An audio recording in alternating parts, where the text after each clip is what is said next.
Well, Steph Curry and the Golden State Warriors are looking to find their groove right before All-Star break. With the short-handed Dallas Mavericks in their building, Luka dealing with the heel injury, which doesn't help his Mavs' chance taking on a veteran-led Warriors team. As you see, the three men that kicked off this dynasty sharing the ball, Clay to Draymond to Steph, who knocks in the three. Other end, Dorian Finney-Smith trying to keep Dallas in this one. It was pretty much all about him and Spencer Dinwiddie, which will be the story of the next 24 hours for the Dallas Mavericks. First, we go on the other end, Jonathan Kuminga with the throwdown, and then Jordan Poole with the three. And then how about Draymond this time around finding Kuminga, who's very bouncy in this one. Kuminga throwing it down. Warriors up by 16. It's Draymond still in a given move, this time finding Clay cutting back door, and that back door is just open all night for the Warriors. Somebody need to lock that bad boy for the Mavs. Third quarter, it's Curry. He had 21 points, but his night would end early. As you see, he bumps legs. And if you're a Warriors fan, all you can do is hold your breath.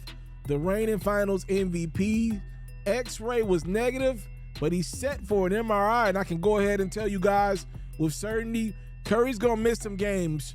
Probably through All-Star weekend. We'll update you guys in a second here on his status. But the chef is down with another injury that could very well keep him out for a decent amount of time for the second time around this season for the Warriors.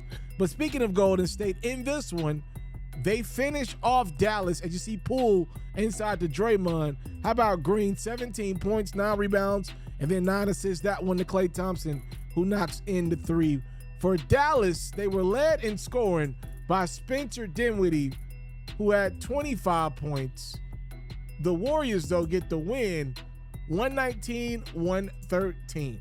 Well, it is official, ladies and gentlemen. The Kyrie Irving era in Brooklyn is officially over. The Nets are trading Kyrie alongside Markieff Morris to the Dallas Mavericks, wow, for Spencer Dinwiddie, Dorian Finney-Smith, an unprotected first-round pick in 2029 and second-round picks in 2027 and 2029. Wow. Obviously, all this broke over the last few days when Kyrie Irving tried to negotiate himself a new contract with the Brooklyn Nets, and Brooklyn said, no, bro, you giving us too many problems over the year.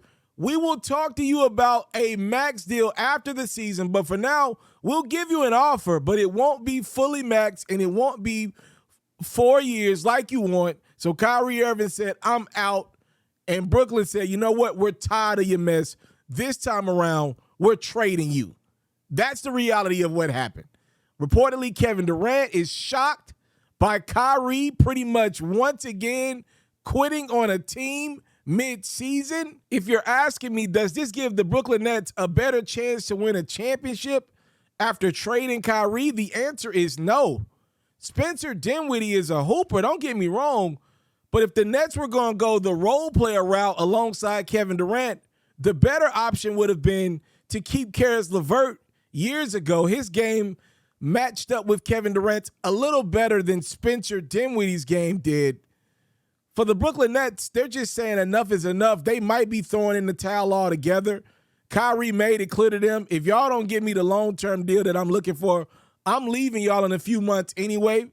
Now the question is, will the Dallas Mavericks commit to Kyrie Irving for a long-term deal? If you look at it from Mark Cuban's side, I don't know if they were going to really commit to Spencer and Dorian Finney-Smith. And we talked about this in a video, I remember about a month ago, when Spencer Dinwiddie and Kyle Kuzma were exchanging words, and Spencer said something along the lines of, we got to beat the Wizards. They're actively tanking. And remember when I came on this platform and said, Spencer, all right, you could very well be involved in a trade from Dallas by the deadline with things going left, and you're one of the better players while things are going left.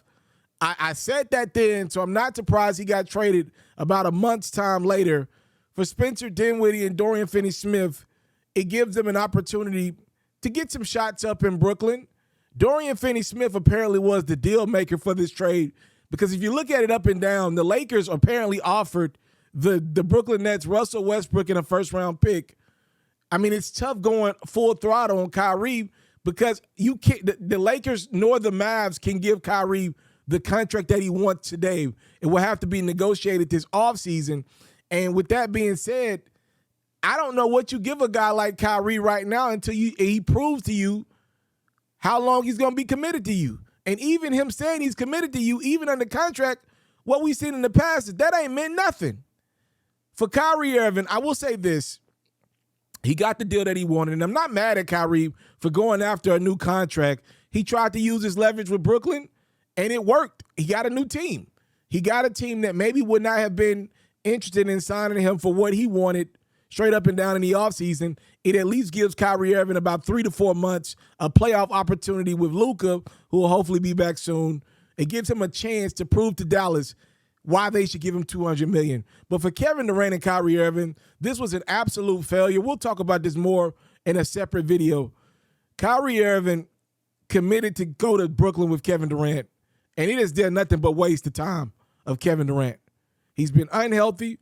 Don't get me wrong, KD ain't been the healthiest, but Kyrie Irving has been unhealthy, unhappy, uncommitted, and now it's over between Kyrie Irving and Kevin Durant in Brooklyn. And look, if I'm Kevin Durant, I'm reconsidering everything. He just demanded a trade out last offseason, and now he gets left in Brooklyn as his right-hand man gets what he wanted, which is a trade. And the saddest thing about all this was before KD went down with injury, the Brooklyn Nets were playing top 5 basketball in the NBA. Kyrie Irving, officially a Dallas Maverick alongside Luka. Please let me know what you think about this tandem. They are going to be some ISO magic. I don't know exactly what they'll be as a team. Dorian Finney-Smith was a really good player, one of the hearts and souls of that Dallas team. Spencer Dinwiddie is also another really good player. Kyrie Irving, as we know, the locker room loves him until they don't love him. That's his type of personality. The Mavericks didn't give up everything to get Kai.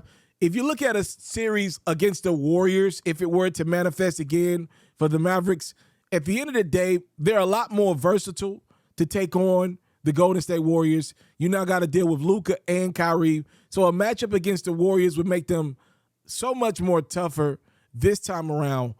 But I don't think it makes them a better team against a team like Phoenix that the Mavericks were able to beat last year, right? Because I don't believe Kyrie Irving is necessarily committed to team ball.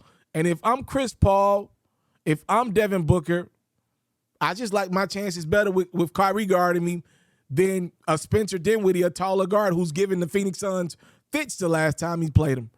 Let me know what you think about this trade for Dallas. Mark Cuban has been desperately trying to get his hands on a star-tier player in Dallas, and he gets it through trade.